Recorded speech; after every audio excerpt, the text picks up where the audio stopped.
Já, það svona áhugaverðasta sem að við sáum í Blóðunarsteininn var viðtal við Atla Harðarson, prófessor, að af hverju börnunum liði ekki nógu vel. Væru of mikið í samfélagsmiðlum sem svo sem búið að ræða mikið. En það var hitt að börnin léku sér ekki nógu mikið. Allir. Já, léku sér ekki nógu mikið óafskeypt. Já, það hefur komið í ljós víða heim. Þetta hefur nú ekki verið mælt svo ég viti til hér á landi að sá tími sem börn hafa til þess að leika sér við önnur börn án þess að leikurinn sé skipulagður af fullorðnum og án þess að eftirlit og stjórnun fullorðina hafi mikil áhrif á leikinn. Þessi tími, hann hefur skroppið saman. Hann byrjaði að skreppa saman á 9. áratug síðustu aldar í enskumælandi löndum þar sem þetta var kannað og hefur raunar farið minnkandi æ síðan og minnkaði enn með tilkomu snjallsímana þar sem síminn einfaldlega tók af þeim litla tíma sem eftir var þegar var búið að skipuleggja dag barnanna með skóla, frístund, íþróttaæfingu og eftir og hvað þetta nú allt saman er. Og á sama tíma hefur það raunar gerst að foreldrar reyna að fylla upp í þann litla tíma sem eftir er með gæðastundum með börnum sínum og Þú glottir. Jú, vafalaust eru þetta oft gæðastundir og ef þær eru á fáar, ef foreldrar eru of lítið með börnin sín, þá er það ekkert gott. En þegar lítill tími er eftir til að leika sér, þá er líka mikilvægt að taka hann ekki. Einmitt. Og þetta er einhvers konar ofvendun og ofmikil svona afskipti af aukatíma barna eða frítíma barna. Sko, gæsla fullorðinna sá tími sem barna er sem sagt vandlega gætt af fullorðnum sá tími hefur aukist og eins og ég segi þetta hefur verið mælt í enskumælandi löndum og sums staðar í Evrópu. Ég veit ekki til þetta hafi beinlínis fyrir rannsaka hér á landi en ég held að flestir sem hafa mikil samskipti við börn kannist alveg við að svipað sé að gerast hér að stærri og stærri hluti dagsins sé þaulskipulagður af fullorðnum og það heyri orðið til undantekninga að eftir skóla séu einhverju 4-5 klukkutímar til að leika sér saman þvert á aldur og eftirlitslítið. En ertu að segja við foreldrarna ekki vera að tróða ykkur svona mikið inn í líf barnanna, leyfðu nú aðeins að vera í friði? Ég er ekkert að segja þetta frekar við foreldrarna heldur við skólan og íþróttahreyfinguna og aðra sem skipuleggja tíma barna. Já, það er kannski verið að taka dálítið frá börnum að læra á lífið sjálf. Já, og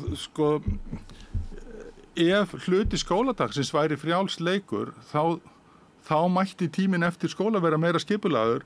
Þegar við segjum að síðasta stráið hryggbrjóti úlfaldan, þá erum við ekki að segja að það sé neitt þyngra en hinn stráin. Að sá sem tekur síðasta klukkutíman, tekur burt eitthvað sem átti ekki að taka. Ok, hvað er þá hver eru verðmæti frjáls leikjatíma? Það er svolítið freistandi að horfa á bók eftir Peter Gray sem heitir Free to Learn, sem er bandarískur mannfræðingur sem hefur skrifað þetta og það var svo sem fleiri skrifað þetta svipuðum nótum hvernig börn læra að reyna lífsleikni, þá lífsleikni sem frjálsir menn þurfa að kunna með því að leika sér. Hvað gerist þegar börn leika sér þvert á aldur? Þegar nokkrir 8 ára leika sér saman og 6 ára er með. Þau læra að setja sér reglur og hafa reglurnar sveigjanlegar. Þau læra að meta hvenær á að fara eftir þeim og hvenær á að sjá gegnum fingur. Í sumum leikjum átta þeir 8 ára sig á að þó að þessi 6 ára misti í sig eitthvað, þá er ekki alveg 100 hettunni. Nei, og þá er ekki rétt að þau átta sig á hvernig á að setja sjálfum sér mörk, hvernig á að vera sveigjanlegur, hvernig á að semja þegar ágreiningur kemur upp, hvernig á að ná friði aftur, semja sátt ef það verður rifrildi eða einhver hendir sand í augun á einhverjum eða eitthvað slíkt gerist. Allt þetta læra þessa lífsleikni sem þarf til þess að takast á við venjulegt hnjask sem fylgir lífi fólks, læra börn að miklu leyti með því að leika við önnur börn.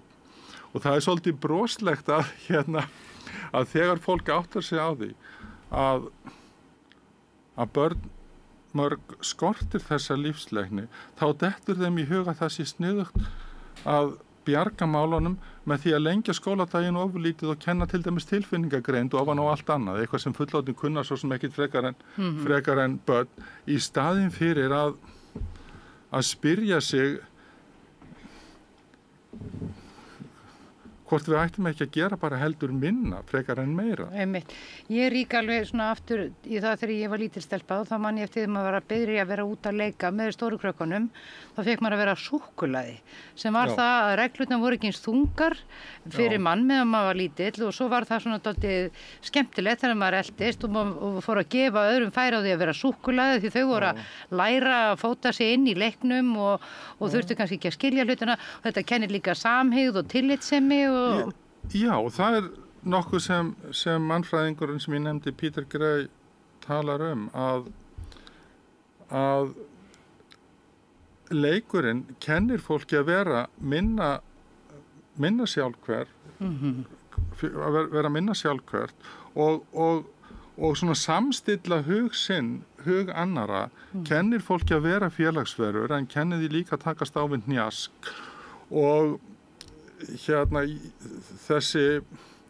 þetta sem þið sáuð í blöðunum og þú nefndir í byrjun Gunnar Smári að þegar þið séð viðtal við mig þá hafði ég verið að segja frá bók eftir Jonathan Haidt sem kom út á þessu ári, sálfræðing sem hefur reynt að skýra hvers vegna kvíði og þunglindi og reyndar fleiri geðrænir en hann horfir aðalega á kvíða og þunglindi hvers vegna þessir kvillar virðast vera mun algengari hjá ungu fólki núna heldur en fyrir nokkrum áratugum og hann tengir þetta skorti á frjálsum leik barna með að mínu viti nokkuð sannfærandi rökum að leikurinn kennir fólki ekki bara lífsleikni, hann stuðli líka að heilbrigði og þessi mjög svo kvíðablandna skólaganga sem við verðum vitni að hjá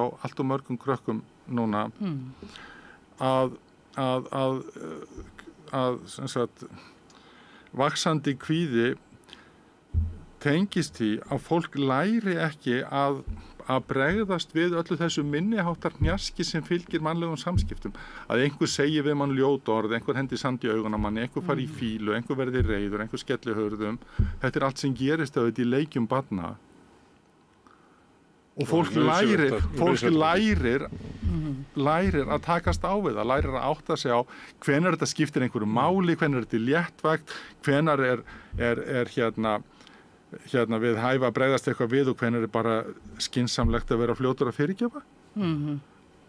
Og ég á 2 unglinga og þau hafa bæði kvartað yfir einmitt afskiptum kennara á göngum þegar fólk að kljást og leika sér strákar og stelpur og það kannski slæri smá brýnu þá umsvifalaust komin einhver fullorðin manneskja og það komin yfirheyrsla yfir báðum og einhvern veginn þeim sagt að bara að þau get ekki útkljáð hlutina sjálf. En getur ekki verið að við trúum ekki á leikinn, að það komi, að það sé eitthvað, við lærum eitthvað að sjálfu sér, svona innan frá okkur, það sé inn í mannfélaginu, það sem að lausnin kemur og við trúum því bara ekki. Við trúum því að við getum ekki lært neitt nema skipuleggja það, halda kontról á því og að einhver leyti erum við kannski bara búin að missa sjónar af því, hvernig lífið aktar. Ég held að það sé töluvert til í því, skipuleg fræðsla sem hluti af menntun og uppvexti getur verið bara gríðarlega mikilvæg og gríðarlega gagnleg en þegar allur dagurinn er þannig skipulagður þegar þetta sem er skipulagt af fullorðnu fólki nú á að læra þetta þegar það er ekki svona lítil eyja í hafi af leik heldur bara allur dagurinn. En samt þessi sko eins og Steina var að vitna í áðan sem að kennari skipti sér að og það er líka byggt á einhverju sko slæmri reynslu sem að við höfum að inn í leik barnanna getur verið mikil grimmd og það getur verið einelti og kúgun og sárindi og fólki skilið eftir. Börn eiga þetta til að meiða hvert annað. En það er samt svo merkilegt sem það er þá segir áðurnefndur Peter Gray frá rannsóknum í Bandaríkjunum, ég veit ekki hvort það ættir að heimfæra þær upp á önnur lönd á sem sagt tíðni áverka og slysa á börnum og áverkar sem sagt læknastéttin þarf að hafa afskipti af eru hlutfallslega fleiri, eru fleiri á hverja stund í skipulegum íþróttum undir stjórn fullorðin þjálfara heldur en í frjálsum leik. Sko á báðum stöðum verða áverkar en þetta sem þú varst að segja Steinun um skólan og það grípi strax einhverju fullorðir inn í. Sko ég held að eitt af því sem, þetta er það í rauninni, eitt af því sem gerist á síðustu 2 áratugum síðustu aldar er að krafan algjört öryggi barna verður einhvern veginn háværir og hún er að sömu leyti góð. Auðvitað er mjög margt sem hefur verið gert í öryggismálum barna með til dæmis barnabílstólum, hjálmum og reiðhjólum og fleira bara á allan hátt mjög gott. Það voru bekkjarsystkini mín sem bara dó í umferðinni og ég held að þú veist að flestir á minni kynslóð bara eiga eitthvað svoleiðis sögur. En öllum á of gera. Sko ef við komum í veg fyrir að börn meiði sér nokkur tíma í leik, þá komum við líka í veg fyrir að þau læra að takast á við hættur. Fólk lærir að takast á við hættur, lærir að vera hugrækt, lærir að bregða skynsamlega við hættur með því að gera hluti eins og að hoppa við skurði, príla upp í tré, renna sér að hjólabretti niður, handrið og tröppur og svo framvegis. Harka af sér, læra mistökum. Og ef fólk fær ekki að gera neitt svona, þá lærir það heldur ekki að passa sig. Nei, og verður þá börningi líka bara hrædd við lífið þegar þau fara loksins út í það?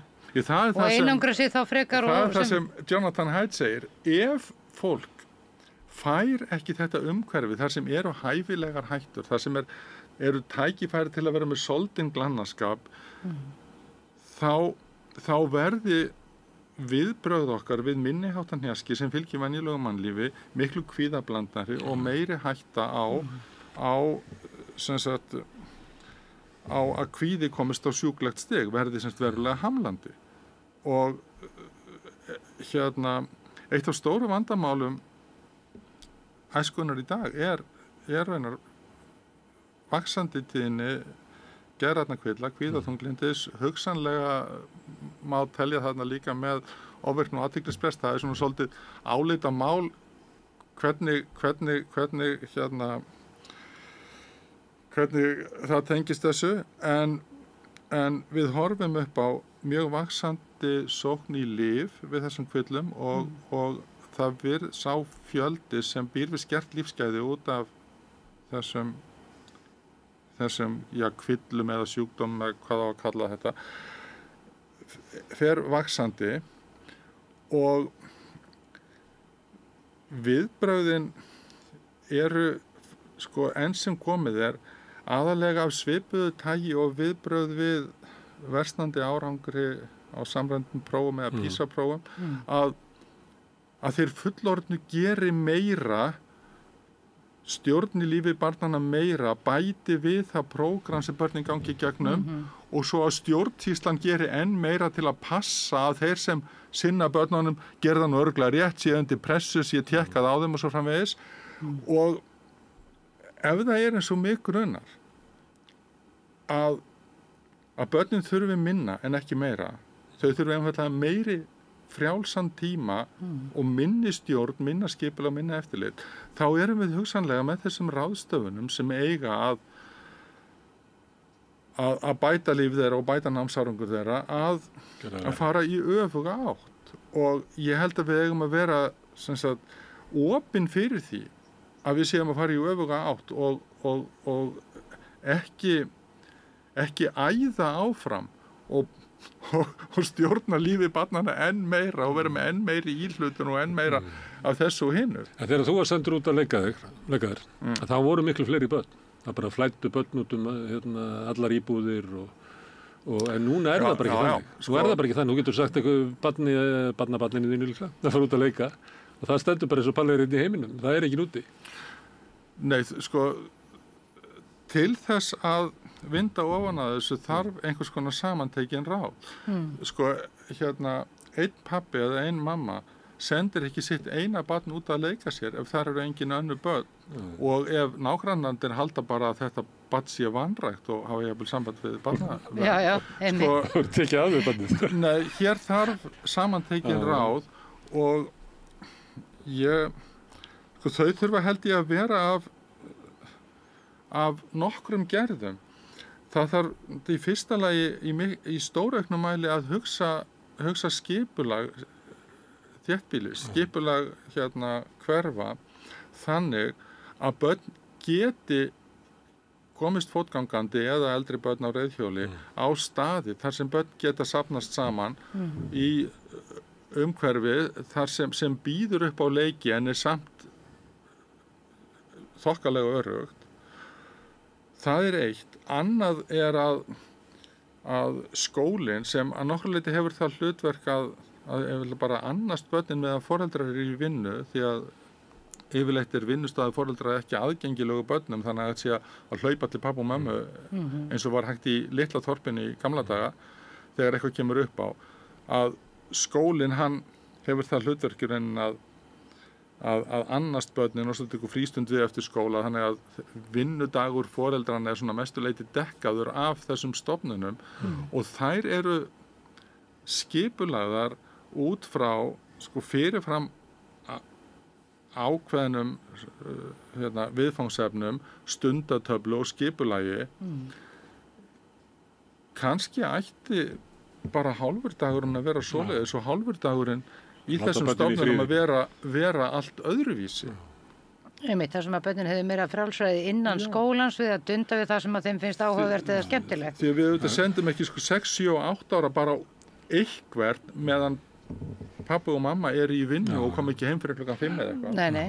Það bara nú að búið að stytta upp ef við ekki bara fara út í Brennó og eitthvað svona. Já. En þá það líklega kennarinn, hann verður að skila ykkur og það ykkur mælingar og þú veist, hann má þetta, hann finnst það ekki, hann út í pressu að skila ykkur tilteknum árangri og það láti eins og það sé bara ykkur fabrika sem að þarf að skila nógu mörgum niðurstöðdósum fyrir vorið. Það hin hliðin á þessu að stjórnvöld hafa svona einhvern veginn tekið upp á því að hugsa skóla sem einhvers konar framleiðslu á hæfni og það að afkasta sem mest og það hefa eftirlit með því að afkastin séu mikil og sem sagt hugsun fólks skóla og menntun mjög svona hæfni miðuð og hvað meinar hæfni miðuð? Því að stundum finnst mér það ekki, sko. Ég stundum hugsaði að okkur ekki bara kenda listgreinar að mála og leika og halda ræðu og smíða og dansa og í staðin fyrir að vera alltaf að kenna ykkur þessa áttagafræði og starffræði, reikning og skrift.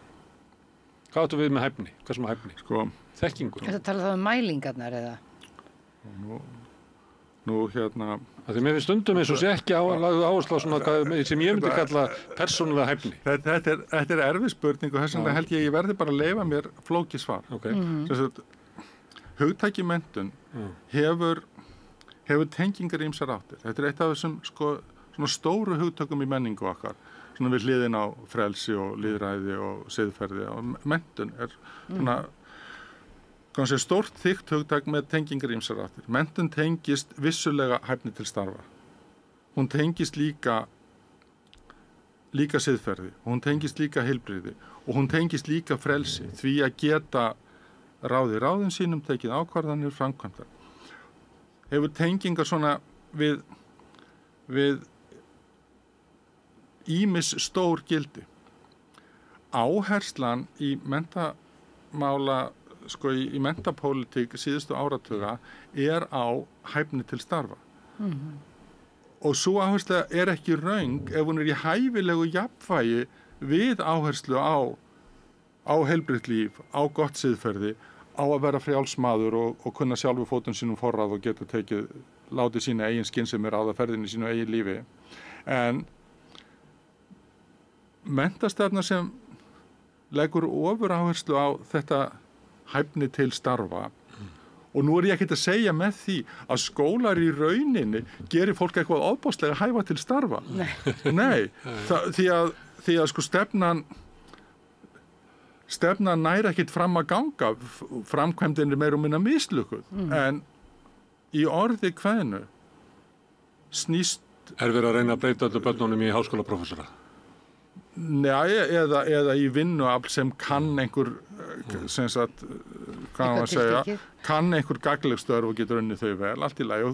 Og það auðvitað ekkert slæmt að kenna fólki að vinna gagnleg störf og vinna því vel. En þegar menntastefna einblínir á slíka hæfni og í íslenskum skólum, háskólum, framhaldsskólum og grunnskólum, þá skulu öll markmið samkvæmt fyrirmælum ráðuneytis. Þau skal öllum markmiðum lýst sem hæfni sem nemandi hefur að námi loknu. Og svo reyna menn svona á sunnudögum að láta þetta svona passa við gott siðferði eins og það sé hæfni, þó að allir viti auðvitað að sá sem kýlir annar á kjaftinn, hann skortir ekki hæfni til að hafa hendur í vössum. Það eitthvað allt annað sem viðkomandi skortir, sko. Og henni síðurlausur eftir mjög snjallir í síðfræði og klókir í lögum. Já, það getur alveg verið, sko. En það eru sérstaklega deildir bara í lögfræðideildum og í bókurum sem eru í því að brjóta lög. Ég svo heppinn að þekkja bara heiðarlegt fólk, þannig að ég get ekki mikið þetta sagt. En sko, vel heppnuð menntun, hún snýst líka að menn læri að vera frjálsir menn sem láta eigin skynsemi ráða ferðinni í lífinu, sem geta ráðið ráðin sínu, sem geta tekið ákvarðanir, sem geta haft stjórn á sjálfum sér. Og þetta eitt af því sem menn læra einmitt með því að leika sér, ekki með því að vera keyrðir áfram til að ná einhverju prófi.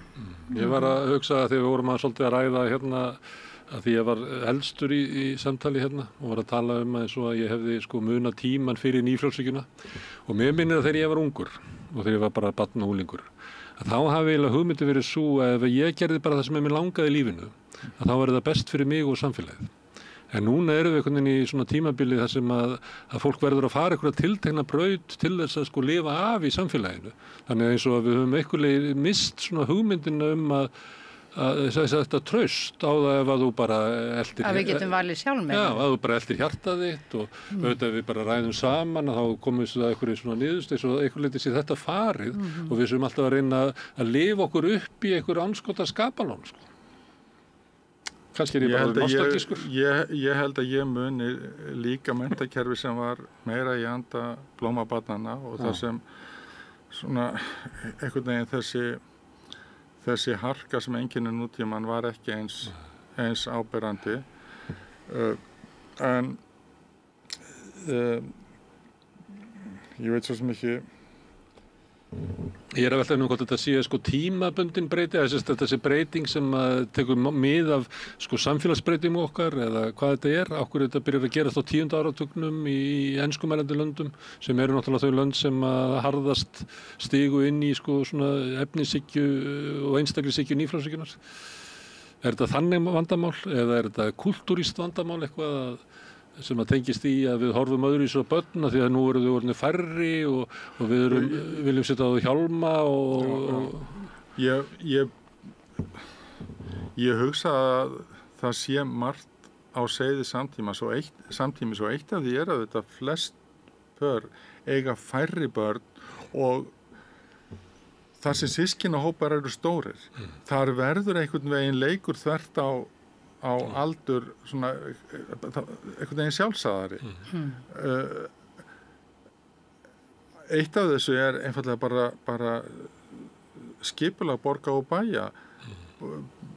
Íbúðarhús sem þannig staðsett að það nánast engin leið að komast að því nema á bíl og það ekki hægt að fara þaðan neitt nema yfir hættulegar umferðargötur. Svoleiðis skipulag býður ekki upp á þessa frjálsu leiki barna sem ég held að sjálfhverfur hugsunarháttur sem ég veit ekki hvort hann algengari í samtímanum en áður, en menn flaggonum minnstakosti frekar og hafa síður vita á skammast sín fyrir hann núna heldur en fyrir 20, 30, 40 árum. Ég held að þessi sjálfhverfi hugsunarháttur, eitt af því sem vinnur gegn honum að leika sér sem barn með fólki á ólíkum aldri og með fólki sem þarf að taka tillit til, semja sátt við og svo framvegis. Nú verið gerðar einhverja svona tilraunir í skólum með að eldri börn hjálpi þeim yngri og eitthvað svona. Undir eftirliti eldri. Já, undir náttúrulega hörðu eftirlitri kennara. Ég held að allir sé að við bara foreldrar og eldra fólkinu bara fara og láta börnin aðeins. Þegar börn ung þá þurfa við svolítið að vera fullóttir í kallfæri. En það munur á að vera í kallfæri og að vera andofin í hálsmálaðarkrökkunum allan tíma. Já, og vera með svona hálfgerða löggæslu yfir leik barna. Ég segi þetta stundum við foreldra að þú ætti að vera foreldri barnan en ekki að reyna að vera vinur þeirra og allt sama, allt félagslega gallerið. Þú nefndir áðan nýfrjálshyggju, nýskipan í opinberum rekstri, og hún varð á opinberri stefnu á Íslandi líklega með tilkynningu þáverandi fjármálaráðherra Friðriks Sophussonar 1995 og með þeirri stefnu þá eykst svona skriffinnskulegt eftirlit mjög víða. Fólki sem talaði fyrir henni hélt að það væri að tala fyrir minna ríkisvaldi, minna eftirliti, minni afskiptum, en veruleikin sá að eftirlit, regluvæðing og tilraunir til að stjórna fólki með efnahagslegum hvötum eða einhvers konar eftirliti. Þetta óx verulega hratt í kjölfarið, ekki bara hér á landi heldur vítt og breitt. Þannig hugmyndin að reka svona skólastofnanir til dæmis eins og það séu businessfyrirtæki. Já. Og þetta setti þessi skriffinnskan sem fylgdi hefur sett kennara í óþægilega pressu og ég sagði höfum skóladaginn öðruvísi þannig að hluti hans fari bara í að börnin leiki sér og þá segir þú en kennararnir þurfa að haka við í mentorakraktur að ná þessum hæfni viðmiðum og þeir þurfa þetta og nú talað eitthvað farsældarlög og sumir talað þá jafnvel gagnadrifna farsælda kennarinn skrái bara svona farsældar þetta og farsældar hittum einstakling og þessi pressa á kennara hún setur svip sinn á allan skóladaginn og Það kemur fram við nemyndun eins og vöru sem hann að framlega. Það svona gæti maður sagt. Já, en ég meina, margir kennara kvarta náttúrulega yfir allri þessari skriffinnsku sem á þá lögð. Sem frekja þessi með budduna. Af því ég kem með peningana, þá vil ég fá að vita það hvað þú ert að gera við peningana. Þú eru að skrá alla hegðun allra nemynduna til þess að ég geti fylgst með því. Það er svo sannfæringur það ég viti einhvern veginn í alveg börn. Hver gerir eitthvað með þessar upplýsingar? Ég held enginn. Svo haka kennarar við í aðalnámskrá grunnskóla 1000 hæfniviðmið, það rétt tæplega 1000 hæfniviðmið þau sem dreifast á raunar yngsta stig 4. bekk, miðstig 7. bekk og unglingastig sem fólk á að ljúka þá með 10. bekk og þessi hæfniviðmið eru raunar flest loðmölluleg, óskiljanleg í rauninni, segja ekki, það eru perlur innanum eins og hæfni við mig í dansa, fólk getur heft sig í samræmi við hefur getið eigin líkama sem er alltaf svolítið fallegt að geta gert það sem maður getur og kennarar eiga eiga að haka við öll þessi atriði án þess að þeir hafi raunar nokkur einustu tök á að ganga úr skuggum hvað þau þýða og að hvort börnin geta þetta. Þannig að þeir eru þvingaðir inn í einhvers konar leikhús fáránleikans og það grefur auðvitað undan fagmennsku kennarana. Ég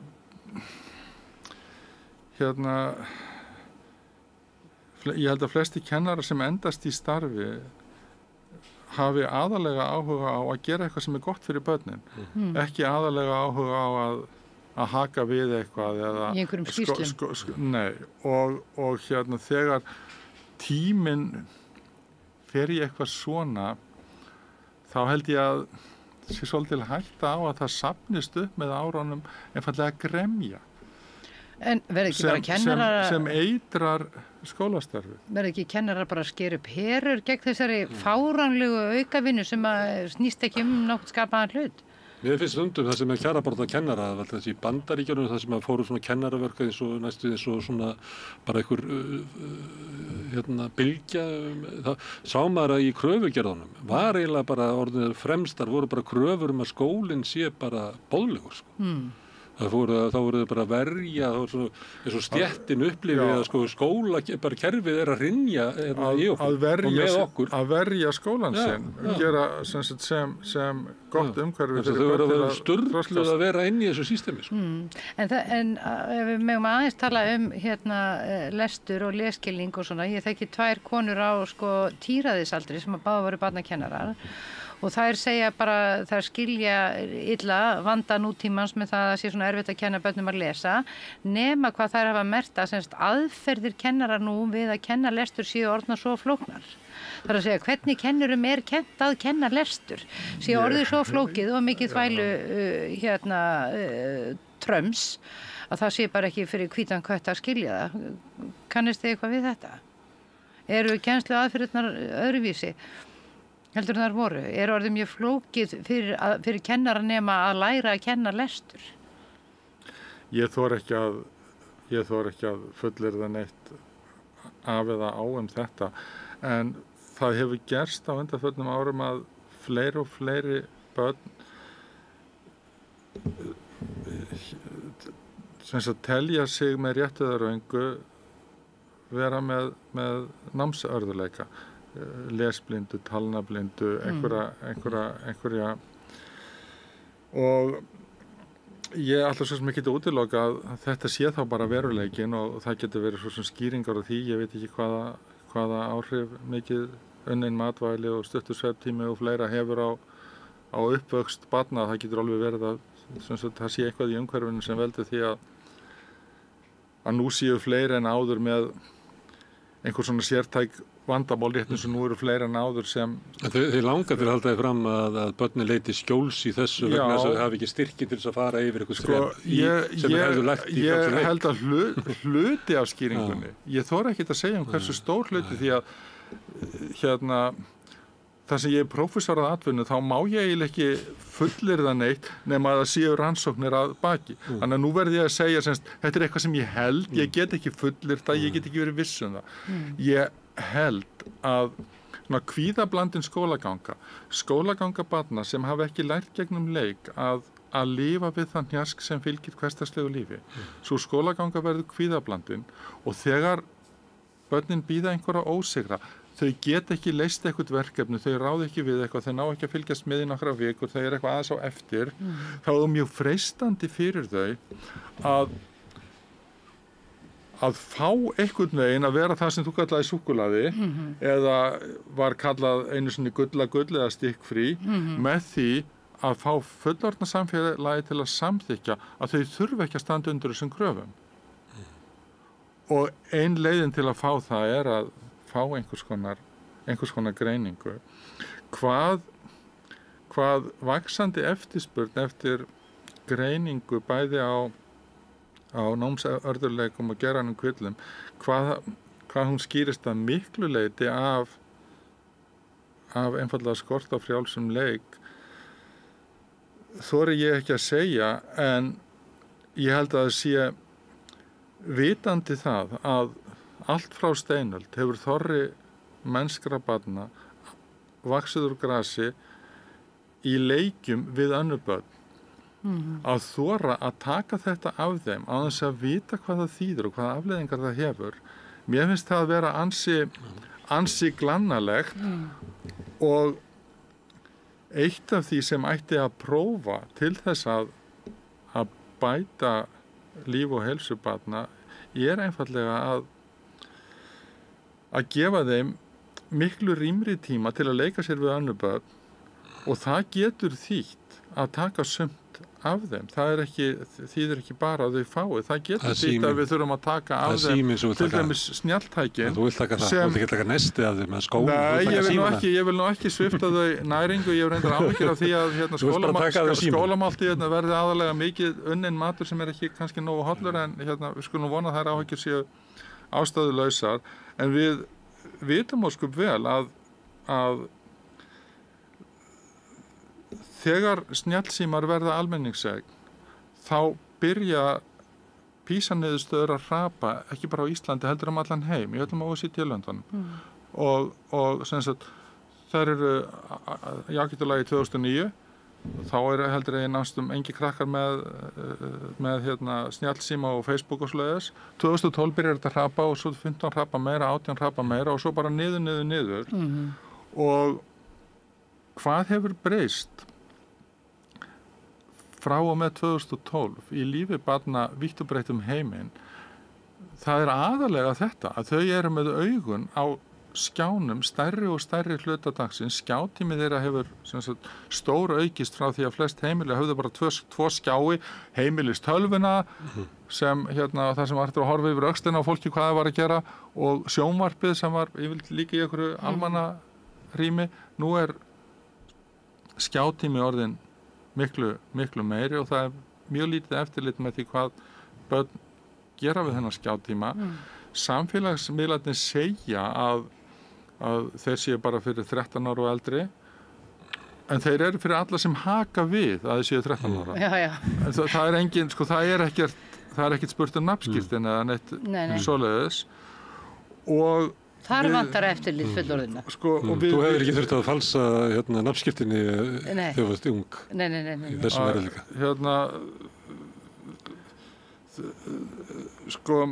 Alveg eins og þeir sem búa til vélarnar í háspennusölunum, spilavítisvélarnar, þeir stúdera sálfræði til að vita hvernig á að gera þetta eins vanabindandi og hægt er á þess að laumast að fólki með sprautu.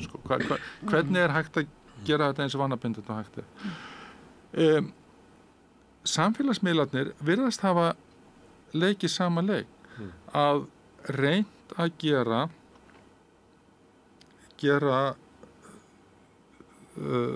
sig eins vanabindandi og hægt er og sem betur fyrir þetta nú engum í hug að 9 ára geti bara farið inn í háspennusali með peninga og farið í fjárhættuspil. En við erum hugsanlega að setja stóran hluta af börnum á miðstigi grunnskóla í svipaðar aðstæður. Eftirlitslausa svæði þar sem fólk er að misnota það. Við erum að setja í hendurnar á þeim eitthvað sem er vanabindandi fyrir nokkuð marga, rænir fólk í rauninni getunni til að stjórna eigin lífi og það er svo sem ýmislegt þess miðla að segja sumt gott og sumt vont en ég held að það sé mikilvægt fyrir þá sem hugsa aðgang barna að þeim að gera sig grein fyrir því að söluvaran neytendurnir, kaupendur þetta eru nokkura ríkustu fyrirtækjum í heimi, flest í Kaliforníu sem reka þessa miðla, söluvara þeirra er athygli fólks. Þau kaupendurnir eru seljendur vöru og þjónustu sem vilja kaupa athygli og ef við látum börn vera með þessi tæki þá erum við raunir að segja allt í lagi, þið megið alveg selja athygli barnanna okkar, bara En hérna, ég aðeins að velta fyrir minni á því að ég nú fráleitt prófessor, en þetta ekki svolítið það sama sem gerist við það að við heftum frjálsan leik og svo börnin séu svona mikið í símanum að þau sko bara nám í samskiptum við annað fólk verður miklu minna því þú ert ekki beinlínis í neinum samskiptum þótt þú sért í símanum og þú lærir svo margt á því í frjálsan leika því þú varst að tala og það kemur inn á lesskilning líka að nota tungumáli, að þurfa að tjá sig og þurfa að verja sig eða gera grein fyrir einhverju, færa rök fyrir einhverju, allt þetta. Ég held, eitt af því sem hefur gerst með þessu ofurskrifinsku væta skólakerfi sem drifið af hæfniviðmiðum að það hefur gleymst að manneskjan líkami og þarf að sem sagt að snerta bæði annað fólk og ýmislegt í veruleikanum og vera í snertingu að sem sagt sumir trúa því held ég núna að það sé hægt bara að mentast alveg á sama hátt bara í fjarnámi, bara fram að skjá og það vegna þess að lýsingin á menntun sem er tekin gild, það að segja sem sagt námskrár sem tekna gildar, eru list af hæfniviðmiðum sem á að vera að tékka á með einhvers konar prófum. Þessar útlínur af hluta þess sem í raun og veru menntun, ef við höldum að það sé allur pakkinn, þá getum við farið að halda að fólk þurfi í raunar ekki að vera innan annað fólk. Og þurfi kannski ekki að vera fólk, sem það sé bara gervigrind. Já, sé bara heilar. Já, vanþroskar heilar. Verður mataðir. Nú það virðist reynd að vera að vaxandi hluti af samskiptum gegnum skjá sé við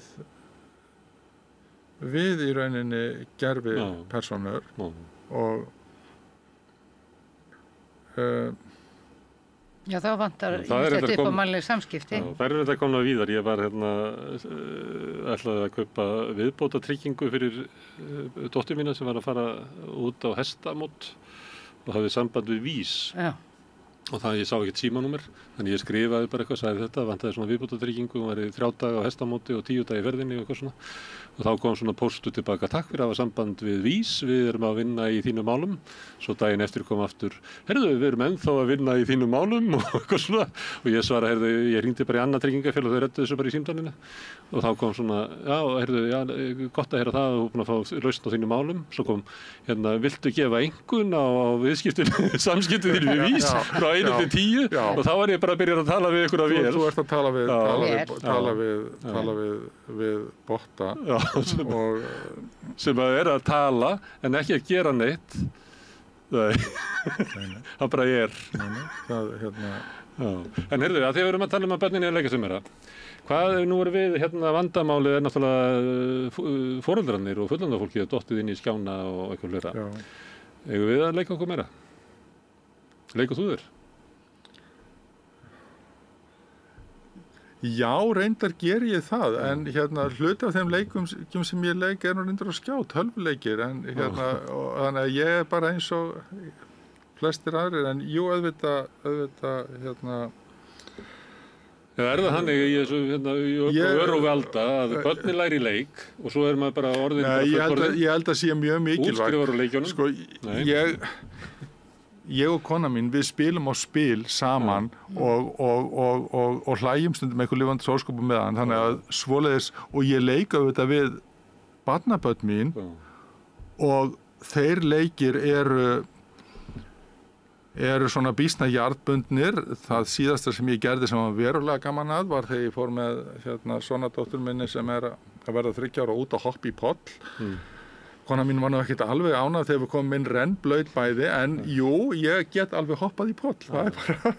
Svo að spila spil og svona, það í okkar fjölskyldu þá alltaf að spila rommi sem náttúrulega ekkert ótrúlega gefandi spil í sjálfu sér. En hins vegar bara öll samskipti sem í kringum þetta. Ég spila líka rommi og sko, svoleiðis leikur. Auðvitað það ekkert sambærilegt við eitthvað merkilega íþrótt eins og skák að spila rommi. En Er það ekki? Hefur við ekki að stofna hérna rommi í samband Íslands? Svoleiðis samvera er auðvitað hluti af heilbrigðu lífi, bæði fyrir börn og fullorðna, og ég held að það sé mikilvægt að börn hafi fullorðnar fyrirmyndir af því að það sé bara fínt að leika sér, og ég held líka að það sé mikilvægt að börn hafi fullorðnar fyrirmyndir af því að það sé fínt að lesa bók. Já, ég held að leikur sé bara mjög mikilvægur í líf. Já, nei, bara þetta að leika sér, ég held að það skipti bara mjög miklu máli. Það er einmitt eins og þú segir, ég átti nú ömmu sem spilaði mikið við barnabörnin sín og það spunnust skemmtilegar samræður og maður lærði ýmislegt og við frændsystkinin slógust og rifumst ef annað okkar tapaði og við þurftum að leysa þau ágreiningsmál og þetta eru svona auðvitað kennslustundir í samskiptum. Bara einfaldir hlutir. Það þarf ekki að fara okkar námskeið til þess að læra samskipti, það er nóg að gera það veldsporði, sko. Það er, sko, börn þurfa ekki að læra að leika sér í rauninni. Nei. Þau læra vissulega, sko, leiki hvert af öðru. Sko, þegar ég var sjálfur barn þá lærðum við af eldri börnum brennibolta og fallinspítan og hérna fleiri leiki og svo seinna einhverja svona háþróari leiki eins og knattspyrnu. En ég ólst upp í sveitaþorpi þar sem var talsvert stór krakkahópur og hópurinn fór yfirleitt bara saman út eftir skóla að leika sér og það þurfti ekkert að kenna okkur það. Ef það var snjóra vorum við gætna með snjóþotur og sleða og ef það var frost þá vorum við stundum með skauta en stundum bara ekki með neitt og stundum var leikurinn einfallega bara fólkin í því að híma eitthvað staðar og velta sér og kjafta saman. Það var ekki... Nákvæmlega. Við erum að gera meira því, híma eitthvað staðar og kjafta saman. Alli, takk fyrir að koma hingað og tala um þetta. Þetta er mikilvægt sem við erum að tala um en líka skemmtilegt að lærdómur getur líka verið bara að híma eitthvað staðar og kjafta saman. Sem við gerum hérna alla daga. Já, leikum okkur meira. Takk. En Steina, þú setur eftir. Ég geri það. Við komum aftur eftir augnablik. Allt það besta er ókeypis. Fáðu þér vatn að drekka. Samstöðin þar sem manneskjurnar koma saman.